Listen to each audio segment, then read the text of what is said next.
Hey, my name is Chad. This video we are going to dive in a little bit more to this Alpha Case Lube. So last week I decided to run through my first sizing on my Alpha brass, and I decided it would be a good time to test out the new Alpha Case Lube. And as you probably saw when I was trying to pump this out, it really just sprayed everywhere, and my first 10 cases just had huge globs on it. It got down into the necks, and I tried to just wipe it off and apply it to the next 10 cases, and it ended up, I got the job done, but typically when I clean after sizing, I'll drop my brass into rice. What happened, the rice had filled up the cases and got stuck to the lubes that was inside. So after letting it tumble for my usual amount of time, it really didn't do anything because it was stuck inside and nothing was moving around and jiggling. So what I had to do was pick out all the rice from inside, and then I rinsed them all off in water on Monday morning. And then after that, I had to let them dry, and they weren't drying fast enough, so I got Q-tips and went down inside each of these cases that I was loading last week and ran Q-tips around all inside, trying to get all the moisture out of them. But it did the job, but that was a very wasteful process. So spent a lot of time, and I could have been doing other stuff with that time. So I got to thinking about it, and I think I came up with a slightly better way to use this. We're going to try it out today and see if it will actually work in use instead of theory. So from what I understand, this mandrel die does not really need lube. Maybe a little bit at the bottom of the outside of the case, just because it's going to, kind of like a small base die and size on the bottom of the case, so it will be tight there. But I don't really need to lube inside the necks. So if I'm not trying to get lube into the cases, I think I can just apply it by hand like you would do with Unique or any of the kind of paste type formulas, and then run it through the sizing die, switch over, run them through the mandrel die, and keep all the lube out of the middle of the case itself. So that's the plan. Let's see if we can make this work. Okay, so yesterday I went out and did just another quick powder test, and my first charge where I dropped it by 1/10 of a grain, I had a standard deviation of 5.7 and an extreme spread of 16, which is plenty good. It'll do what I need. But the weird thing is, my first shot was 29.96, and then my next four were from 29.80.3 to 84. So without that one odd one out of that group of 5, I had a 4 foot per second extreme spread. So I don't know why. It seems like every group I've got one that is moving faster or slower than the others. So I don't know if that's just nature of it or what, but I think I've decided I'm going to stick with the 39.8 charge, and I like that speed a little bit more. This was my group with that, so maybe 4/10 of an inch or so. So functionality wise, that's going to work. Now what I want to do with this lube is just fill some up in one of these little clear bottles. We'll see if we can see how goopy it is as it sprays out here. So this spray nozzle on this Alpha Lube container is like really stiff.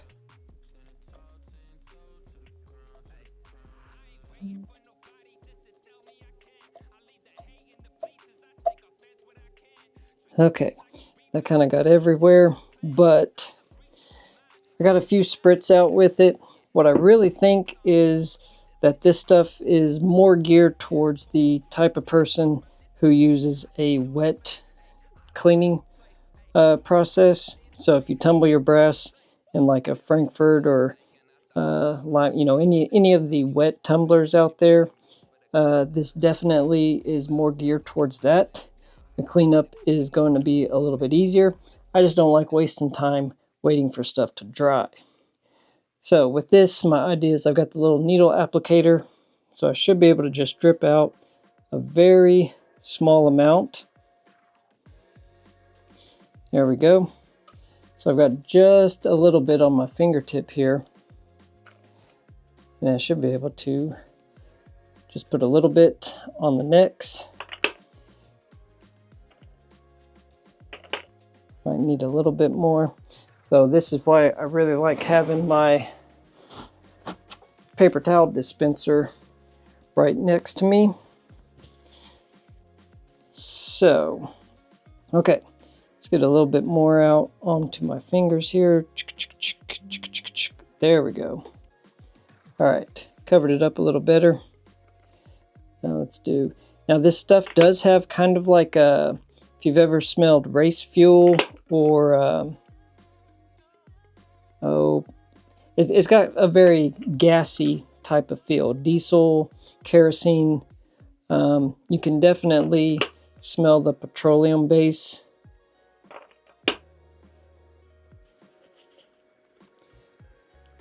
Which, you know, what one of you guys commented, Justin, that you read the spec sheet on this and saw what it was based on, and I can completely agree with that just based on the smell. So like I said, what I'm trying to do here is I don't want to get any of this down inside the necks, and I want to test the mandrel to see if I can get by without lubing inside the case. I think it will be fine based on the video that I watched from Cortina. Alrighty. So that gets us a good little coating here. Now it does actually wipe off fairly easily, and like I can smell it on my fingers, but my fingers aren't like sticky or slick, so it doesn't really stay on your body. So easy cleanup, as long as you don't overdo it or apparently get rice down into the neck. So we've got sizing die in. I've got it set. Now I did also do a little more checking with my bump tool here, and what I found is that the zero that I'm getting is like where my chamber is now. So I'm pushing back about 2 thousandths, and then after I fire it, the fired brass is measuring at the 0 line here. So I'm going to stick with how I've got it set up now, so I definitely know that I am in the area I need to be. So boom, like, I mean, that is hardly, really truly hardly any effort involved here.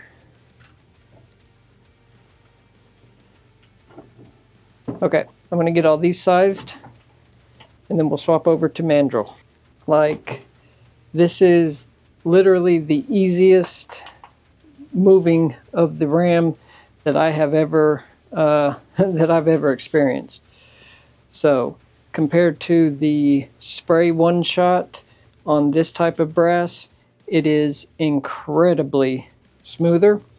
But even compared to the Hornady Unique, which I was having good luck with on the Lapua, it is even smoother than that. So now we'll take our mandrel die, and we're just going to plop him in. Take our punch, grab one of our holes here, and get that bushing locked in. Boom, easy. Okay, so now you saw I did not put any lube down into the necks. We're going to completely skip that step. I should still have enough around the body. And now let's see how easy this is. I figure it's going to be a little bit harder because that mandrel is taking the compressed now necks and bumping it out. So let's see. Yep, more resistance, but I mean, that's not bad at all, really. And I don't have globs of gunk down inside there. So I'm very happy with this. Okay, let's try a few more.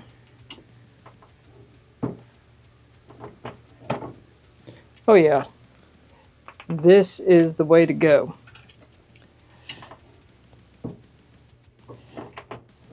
So what I have found in my short time of doing reloading is that obviously everybody's got their own process, and some of the coolest things that I have found is taking other people's ideas and processes, learning what works for them, and then applying it to your own process. And that's kind of what I'm trying to show here, is different ways to do things, and hopefully somebody else will be inspired. You know, you might take part of my idea and apply it to your own. Instead of doing the exact same thing that I do, you might only do one or two of the things that I'm trying that works for me. So like I've said many times, one of the major factors in my decision making when it comes to things here in the reloading room is going to be time. So anything I can do to save a few minutes is always going to be where I'm going to try and focus my energy. So since I realized that I was wasting a lot of time by getting lube inside the cases during this step, I thought through a couple different ways, looked into what's actually recommended with this mandrel. Realized that it doesn't say you really need to lube anything. So I figured it's worth a try. And as we can see, it's working the way that I need it to. So now all I've got is lube on the outside of the case. I've got a feeling I can take a paper towel and clean this off and go ahead and I'll probably load these up and see if I can make it out today. I've got about 3 hours until sunset, so let's see if we can get a couple shots out and have some fun today. Okay, so we're down at the range. I've got 15 loaded up, all of the same powder charge, and I want to do like an initial tuner test just to see if I can gain any insight by tweaking my tuners. I'm going to kind of go in large increments. So I'm probably going to move my tuner probably in sections of 3. So from 0, I'm going to go to 3, 6, 9, and just do little 5-shot groups and see if that tells me anything where I'll be able to like focus in next week. I'm really not having a good day today. I've got a contact lens stuck in my left eye, and I've been fiddling with it all day. And now we're right here at the end of the day, and we're just gonna do this quick little test and see if we can get a little more info before going through the rest of this week and getting the rest of my brass sides. So let's see how this turns out. So on my tuner, it's got like a number 1 setting and then a hash mark in between. So I'm going to treat each of those hash marks as a setting. So I'm pretty much going to go in 1.5 increments. So right now I've got it set on the 3rd hash mark, which is 1.5. And we'll just do a 5-shot group. And I've got my scope adjusted down 3 clicks. So I'm going to be aiming at the bottom row of targets down there. And I'm going to start on the left and then do the middle left and then the middle right. And just do 5-shot groups on each of them and adjust the tuner between each and see how it goes. Since I'm obviously losing daylight, we're just going to run it. No warm-up shots, and we'll just see what happens. So I might have to run down and put a flashlight down there, but we'll make it happen.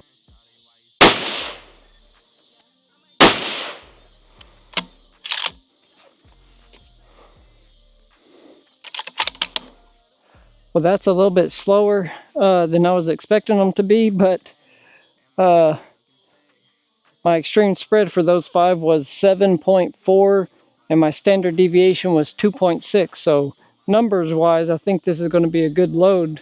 It's just going to be a little bit slower than what I was originally wanting, but nothing wrong with that if it groups well. So I twisted my tuner to the next setting, 3 more hash marks. So I think I'm at number 3 on the tuner itself. Got 5 more loaded up. I went ahead and put a flashlight down there just so I can see a little better. And we'll see what this looks like.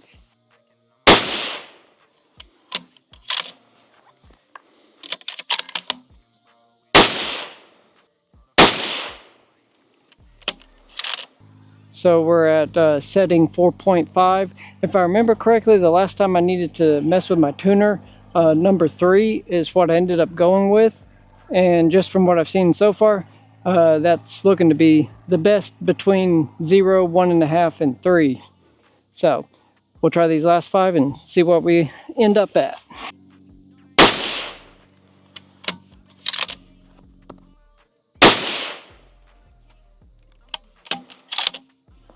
Okay, so we're all done shooting. If you like seeing another way to do your case lubing with the new Alpha liquid case lube, and you want to see how my tuner results went, make sure and get subscribed right down below. I really do appreciate it, and it really does help get my videos out to a couple new people every week. So thank you very much to everybody that is subscribed. I really do appreciate every single one of you. So as you can tell, we've passed sundown for a little while, but I wanted to share with you my results. So the first little group I did there, those 5 shots, 7.4 spread and a 2.6 standard deviation, but my average was like 29.76, so a little bit slower than what I usually do. Now my second group, which I think is the best, had a 12.5 spread and 4.5 standard deviation. I'm kind of curious now, the shot list, I had a 29.77, 72, 73, 70, and then 83. So I had that 183, kind of threw them all off. So if it wasn't for that, they would have all been 3 to 7. Or they would have been within 7 feet per second. So, I mean, not bad. I'm not as worried about the standard deviation or the extreme spread quite as much. I more want to have consistent groups on target. And then the last group was my fastest, had 10.9 and a 4.2 standard deviation. They were like 75, 78, 86, and 83. So I'm kind of in this 2970 to 2980s range, which is good enough speed for what I want to be. I'm just under 3,000. So that's the speed area that I'm hunting for. Okay, so we're going to finish this by flashlight, which is the flashlight that I had shining down at the targets for my last group. So, all right, let me show you. So what I did yesterday, I came down and tested the 39.8 powder charge. As you can see, that, I mean, plenty good enough group. And then I also tested the 39.7. That one just a little bit less good, but still plenty good. I mean, any of these groups are plenty good enough. Now, I only did 5 shots. I just wanted to get an idea of where the speeds would be. And then what I did today was, you saw how I adjusted my case lube application process. Got very, very little on the cases, none down in the necks. And then honestly, I just wiped them off after I showed you guys sizing and mandreling.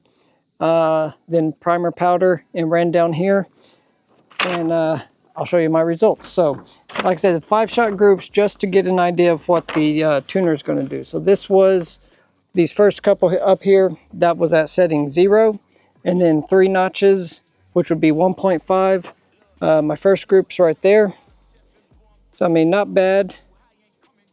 That's totally usable. And then I'll show you my last group, which was all the way over at setting, what, 3, like setting 4.5. And that was this one here. So still usable, but what I think the best one is going to be at number 3 on the tuner. So that'd be 6 notches, but number 3 on the tuner. So ready for this one? There we go.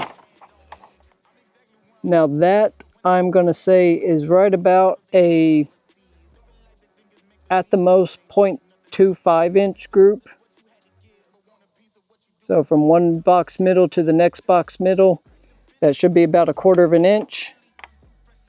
So I think obviously I'll do a little more testing at setting number 3. I think I've done about all that I can do on this. Next real hurdle and rabbit hole to dive into is going to be adjusting seating depth. Honestly, I don't know if I really need to do that. I am entertained by the idea of trying to build the best ammo that I possibly can. So I will probably look into doing that, but I think for my purposes and what I'm doing with these PRS matches, I mean, that is going to be a good enough group to win a match as long as I do my part on the other side of the rifle. I think my ammo is plenty acceptable at this point. What I really need to do now is get back to practicing all the movements, getting set up with bags and everything. We're finally at the time of year where it's not 110 to 115 throughout all the afternoon, so I can get out here a little bit earlier. So that's what I'm going to be looking to do these next few weekends, is work more on the physical stuff and try to get good at getting stable and set up quickly. And then I've got a few other things that I've got in mind that I'll be showing y'all. So make sure and stay tuned, because I definitely have more stuff coming soon. So if you could, please let me know down there in the comments, what do you think about this tuner test? Is that, I mean, would you call it good seeing that group, or do you think I should keep going? It goes all the way around, I think, to number 9, and I made it to number 4.5, and I'm good for today. What do you think? Should I go further, test it all the way around? Do I need to test each individual hash mark instead of doing 1.5 increments? I don't know, but I will take your advice and input. So please let me know what you would do in my situation. See the results I've got, call it good, move on to the next thing, or keep working it and see if you can get it even better. Like I said, I think for what I'm doing, I'm set, but please let me know. Well, obviously it is well past sundown, and I've got to go see if I can get this contact dug out of my eyelid, because I think it's right up in here and it's been bugging me since last night. So I'm still very new to learning how to use contacts, but I've got one in here and one floating around up here near my brain somewhere. So I'm going to go see if I can get this dug out of my head. Thank you very much for hanging out with me for a few minutes. I hope you like seeing how I lightened up on the lube. Still have good results. Obviously, you can tell that by what my target looks like. I hope you have a great rest of your day and a wonderful weekend, and we'll see you on the next one. Bye.